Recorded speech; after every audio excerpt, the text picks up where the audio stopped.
Panoorin nyo ito mga idol, Inoue 2 beses pinabagsak ng patabang Pinoy sa Japan. Talagang tulog na isugod sa ospital.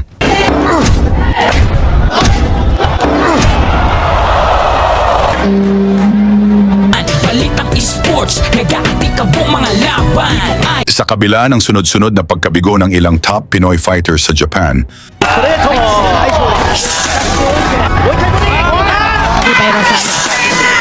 Oh, what a left to the body by Naguto. kung saan nangingibabaw ang pangalan ng monster na si Naoya Inoue, may mga mandirigmang Pilipino pa ring handang sumabak sa mismong balwarte ng mga Hapones. At isa sa matinding nagpatunay niyan, ang tubong Cotabato na si Arnold Garde. Lumipad ang kampo ni Garde patungong Japan para harapin ang isa sa inaasahang susunod na bituin ng kanilang bansa, si Yuga Inoue, pinsan mismo ni Naoya. At sa mata ng Japanese fans, ito ay isa lamang tune-up fight, isang madaling panalo, pampadagdag lang sa record ng kanilang pambato. Pero dito sila nagkamali, dahil hindi ordinaryong Pinoy ang kanilang ginawang warm-up fight. Hindi rin basta-basta si Yuga Inoue, isa itong Japan Boxing Commission champion at itinuturing ng marami na susunod sa yapak ng monster. Lalo pat sa Japan mismo ginanap ang laban sa Edion Arena sa Tokyo. Puro Japanese ang crowd, Japanese ang judges, at ramdam agad ang pangmamaliit sa ating kababayan sa pagtawag pa lang ng pangalan nito. Philippines! Kaya alam ni Arnold Garde, kung gusto niyang manalo, kailangan niyang tapusin ang laban ng kumbinsido. At iisa lang ang paraan, ang pabagsakin ang kalaban. Bago yan, pa-like at subscribe na lang kasama ang bell. Malaking tulong yan sa aming mga content creator. Pagsapit ng round 1, agad sumabog ang aksyon. Walang pakiramdaman. Palitan agad ng suntok. Si Guard, naka-white trunks, kalmado ang kilos, pero halatang may bit-bit na matinding intensyon.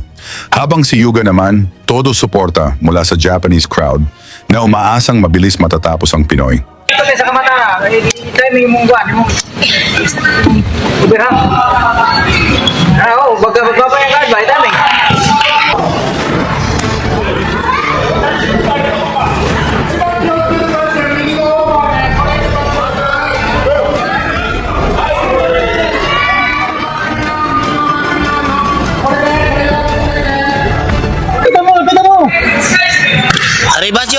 Arribas ka. Haribas! Haribas! Haribas! Haribas! Arribas yo. Haribas! Taas! Taas! Taas! Taas! I-timing beran. Good. Good. Nice.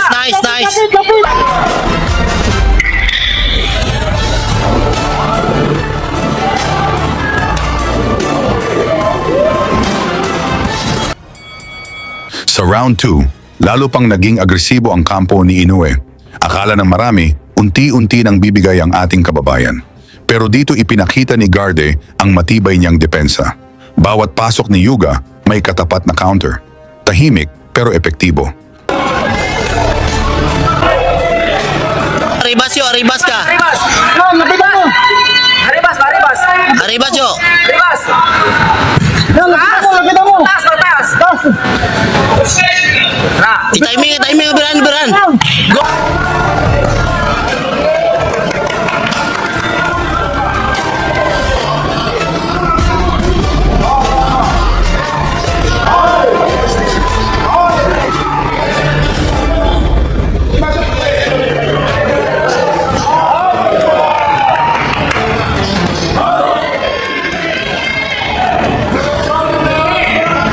Jab. Ijab mo kayo, Ruben! Eh! Arribas ka. Kaya kayo nagpunta!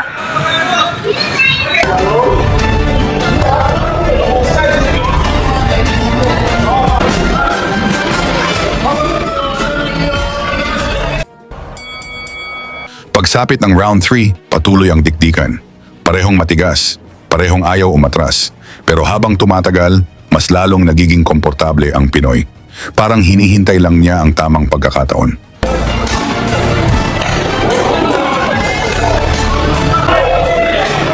Arribas ka. Haribas!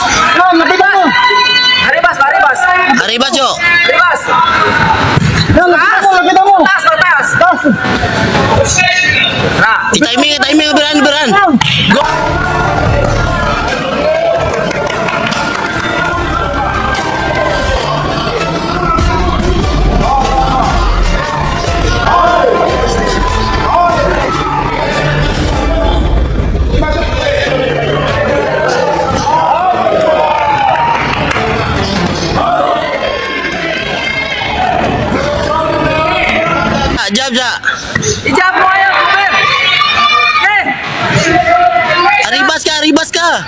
Kaya kayo nagpunta.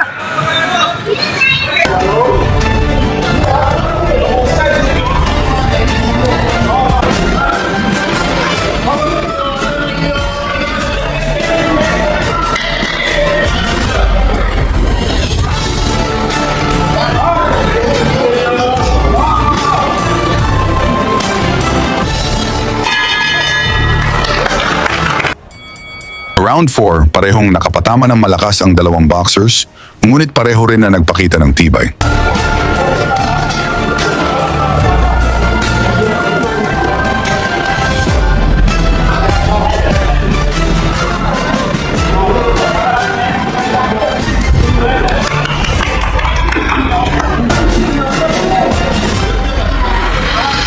Wala, timing lang, timing lang.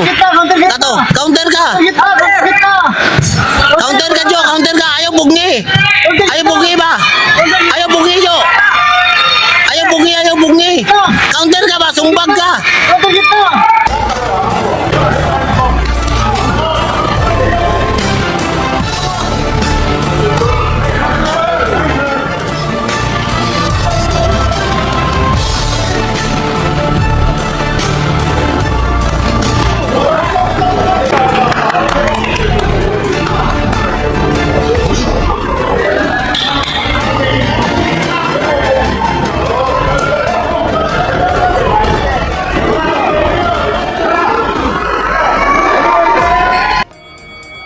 Sa round 5, todo pressure na si Inoue, sunod-sunod ang kaliwat kanan. Sinusubukan niyang durugin ang depensa ni Garde. Pero parang pader ang Pinoy. Hindi matinag, hindi nagpapadala sa ingay ng crowd. Jo, Ribas! Taas! Taas! Na! timing, timing, beran, beran. Good. Good.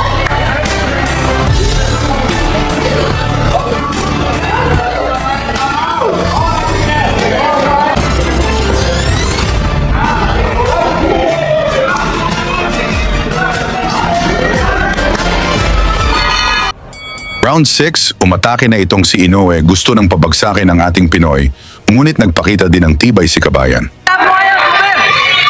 Okay! Arribas ka, arribas ka. Kaya kayo nagpunta. Pira!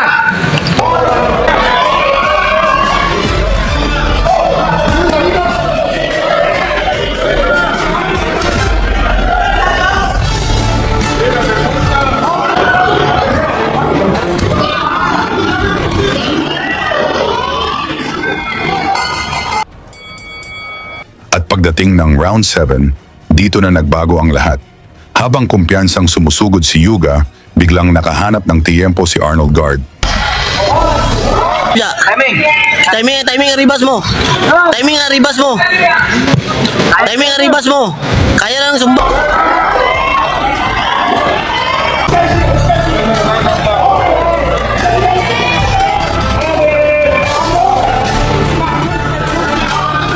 Lang. Tato, counter ka. Counter ka, Jo, counter ka. Ayaw bungi. Ayaw bungi ba? Ayaw bungi, Jo. Ayaw bungi, ayaw bungi. Counter ka ba? Sumbag ka.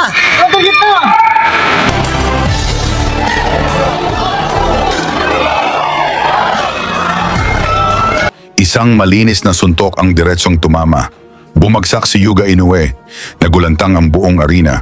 Tahimik bigla ang crowd, piliting tumayo ng hapon. Pero halatang wala na sa balanse. At doon na pumagitna ang referee. Itinigil ang laban. Isang napakalaking knockout victory para kay Arnold Guard. Mula sa pagiging underdog, pinatahimik niya ang buong Japan. At ang mas masakit para sa kanilang kampo, ang fighter na inaasahan nilang susunod kay Inoue, napabagsak ng isang Pinoy sa sarili nilang bakuran. Matapos ang laban, agad pang naisugod sa ospital si Yuga habang hindi makapaniwala ang mga Japanese fans sa nangyari. Mga boxing fans, anong masasabi ninyo sa matinding panalo ni Arnold Guard? I-komento nyo sa baba ang inyong opinyon at isama nyo na rin kung taga saan kayo para malaman natin kung hanggang saan umabot ang suporta ng mga Pilipino sa ating mga boxers. Lagi niyong sundan, huwag magpapahuli. Pag-usapan ni bakbakan, balita niya at laban. Mga Pinoy na di nagpapagapi. Salamat sa mga suporta na lagi nandyan.